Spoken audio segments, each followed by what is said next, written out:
What's up, everybody? I hope you guys are having the best day. Today's video, it's a good one. I hope you're excited. If you enjoy it, please drop a like and let's get it going. Because we're gonna give you money.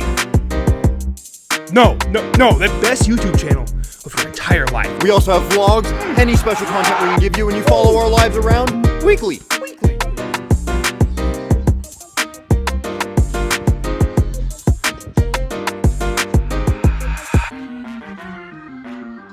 What's up, everybody? Today's video is a special one. I put in a lot of time looking at all these quarterbacks and how they fit, what teams they fit in well, what they struggle with, what they really excel at. I broke it down, tried to make it really easy to digest. I broke each of these quarterbacks down into different tiers based off their strengths and weaknesses. I hope you're excited. Let's get into our first tier.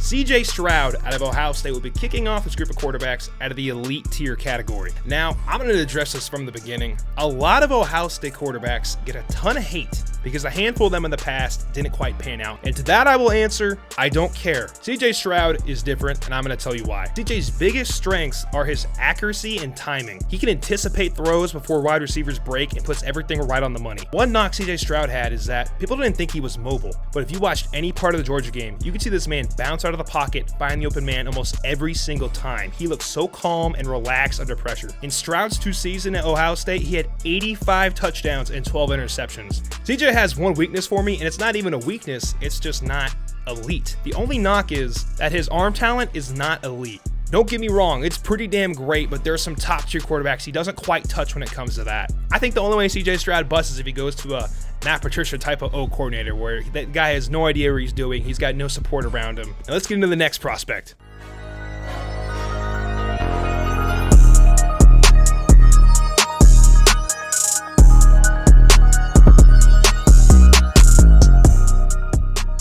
In my great tier of quarterbacks, I have Bryce Young out of Alabama. Now, let me get this straight. Bryce Young is the best football player out of all these quarterbacks. He is also, when drafted, going to be the shortest starting quarterback in the entire NFL. Standing at 5'10", it is a little bit daunting when GMs look at this prospect. But I went into a deep dive, which I'll talk about in a second, on why I think he's actually going to be plenty fine in the NFL. First, let's start with his strengths. Accurate, and he has a Madden field of vision. When I say Madden-like field of vision, I mean this man sees everything moving all at once. He knows where his checkdowns are. He knows where to escape out of the pocket. He basically has eyes in the back of his head. He knows what's going on at all times. I'm not going to harp on it too much because you can see it on film. Bryce Young is the best quarterback in this class. His big weakness is obviously his size, and he's not super mobile for how small he is. With that, let's bring up the question. Is size really an issue standing at 5'10" in the NFL? Off the page, yes, it is. I'm not going to lie to you. The average NFL quarterback is about 6'3", 6'4". The O&D line are absolute monsters. But I wanted to compare the heights of his offensive line when he was at Alabama to an average NFL O-line in the NFL to see how his point of view would be changed in the pocket. After looking at all this, it was pretty cool. This was something I was really proud of finding. After looking at all the O-linemen that Bryce Young played with at Alabama, the only difference in height from the NFL to his O-line was 1 inch on the left tackle. Everything else, every metric was the exact same as an NFL O-line. So for vision out of the pocket, I don't see being a huge issue, to be honest. I understand D linemen get a little bit bigger, and that's half the reason balls get bat down. But that all happens in short throws and pressure up the middle, and he's able to bounce outside and figure it out. And for the argument that Bryce Young will get hurt in the NFL, I think is absolutely silly. This is the NFL. If you've seen what's been happening in the past 3 years, these quarterbacks are babied. They're put down like they're going to bed every single time they're sacked. Bryce Young will be safer in the NFL injury-wise than he was in the SEC. To wrap up Bryce Young, he's the best football player out of all these quarterbacks, without a doubt. But he is 5'10", and he's going to need a good O-line, and he's going to need receivers to get open. But he can make all the plays you need him to make.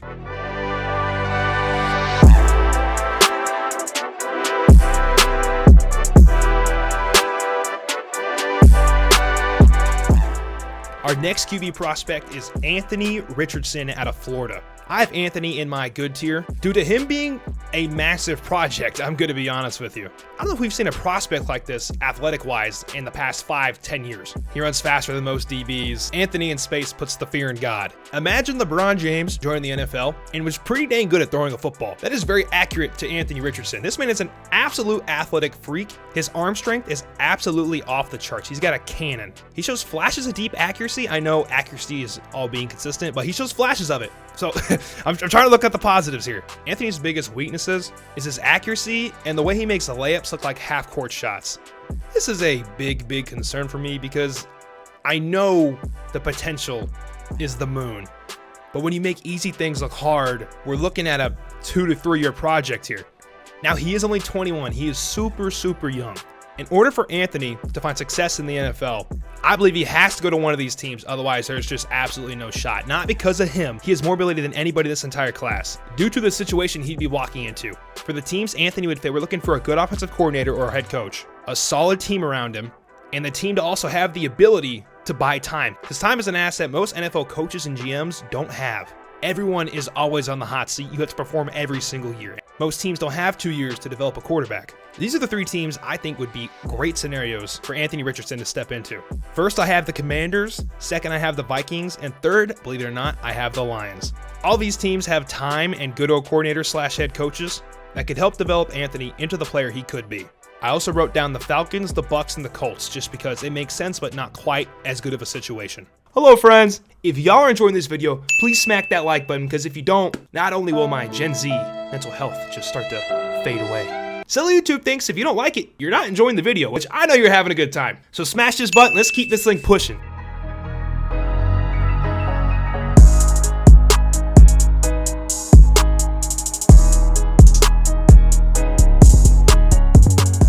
Our next prospect is none other than Hendon Hooker out of Tennessee. I've Hendon in my good tier quarterbacks. Now, while Anthony Richardson got a project stamp of approval, Hendon Hooker has a ready stamp of approval. And obviously, he tore his ACL, so give it a year, but he is ready to play.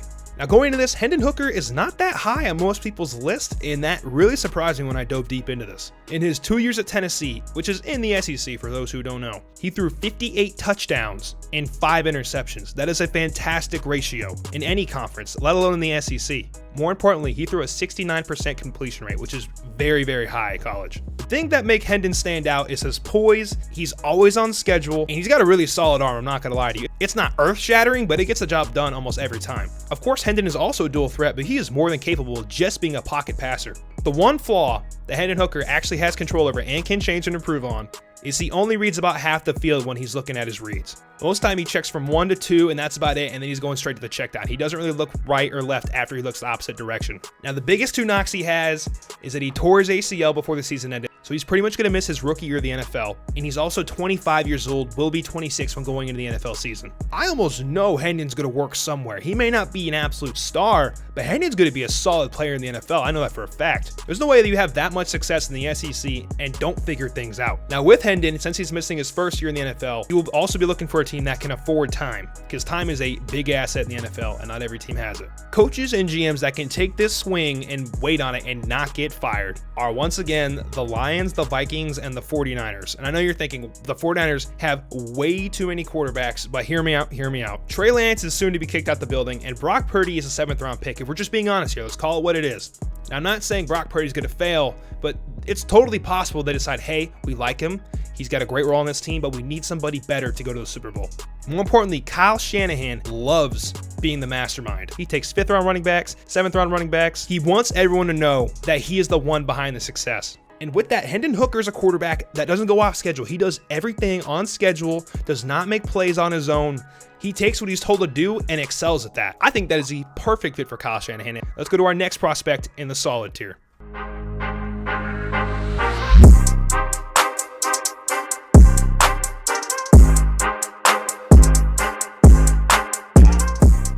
Will Levis out of Kentucky makes my solid tier for NFL draft quarterbacks. Now, I'm not gonna lie. Out the gate, I was kind of a hater. I was a little bit concerned because everyone said he was all this and all that, and you just never saw it translate to the field. I didn't understand what all the hype was about. So I dug deep on this one. Everyone was comparing him to Josh Allen. I thought that was ridiculous, but I took a closer look, and the results were very surprising. His size, his speed, his stats, his strength. I shit you not, the hand size, the arm size, it was all the exact same as Josh. The only thing that was different was the completion percentage. And Levis was better with 63% over Josh Allen's 56% out of Wyoming. And Levis played in the SEC. Now let's remind ourselves, Josh Allen was graded as a top 5 pick coming into the NFL. If Levis is all that and by the stats more, why is he only being ranked as a top 2 round quarterback? Was all this due to hype? What was the reasoning? And when looking into this, I found out that Josh Allen spent his entire college career running out of the pocket and throwing 70-yard bombs. That is the difference. Will Levis stands up straight, does not move, and delivers darts. Don't get me wrong, he delivers some great throws, but Josh Allen could do this all on one foot, one toe, one pinky, didn't matter. So now that you know the difference, because I've been wondering about this for weeks, let's go into the strengths and the weaknesses. He will show flashes of throws that look unhuman. He's also a fantastic athlete and has a great size. His biggest weakness that separates him from Josh Allen is he takes bad sacks, he doesn't have good pocket awareness, and he gets eaten up with pressure. He does not thrive in chaos like Josh Allen did. I think Will Levis is going to be purely destination. If he goes to any team with a subpar line, it's over. It's wraps. And that's not even his fault. That's just not his game. He's got to stand up and deliver the dart. If he catches the franchise with a good O-line, or at least a decent O-line, he's going to do some damage in the league. With that, let's get into our final 2 quarterbacks of this class. Light this bitch up.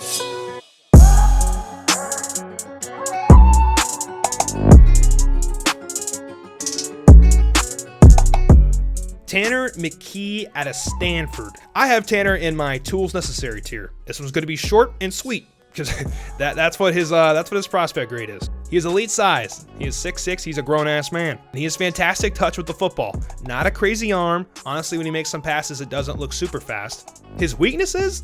Man, this was hard to decide because he doesn't have an actual apparent big weakness. I think he's just like he's like a Joe. He's like a guy. He's a great prospect. He's great sized. In his 22 games at Stanford, he threw 28 touchdowns and 15 interceptions. Like, it's fine. It's not great, but it's not bad. Tanner's the mold you want in an NFL quarterback, and I'm sure some coordinator is licking his lips to be able to mold him into the player they want him to be on their team. Now let's get into the final quarterback of this entire list.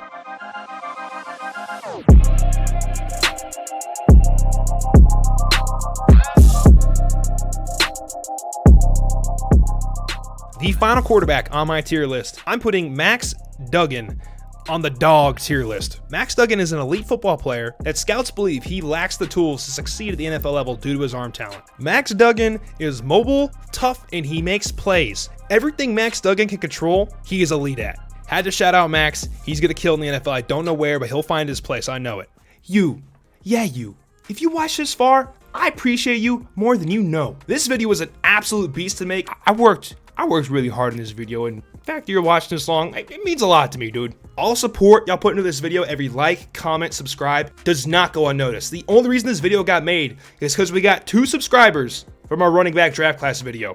I shit you not, 2 subscribers. We stopped everything we were doing to make this one because we don't make this kind of content much. So if you actually enjoy this, please like, comment, subscribe. We notice all of it. Every bit, every click, we appreciate you more than you know, seriously. We also live on TikTok, Instagram, and Twitter. We're on TikTok way too much. We post a lot of memes on there, just have fun. And most importantly, our merch got here yesterday. This thing right here. And this is the cheap version. This is the sample. Let me show you.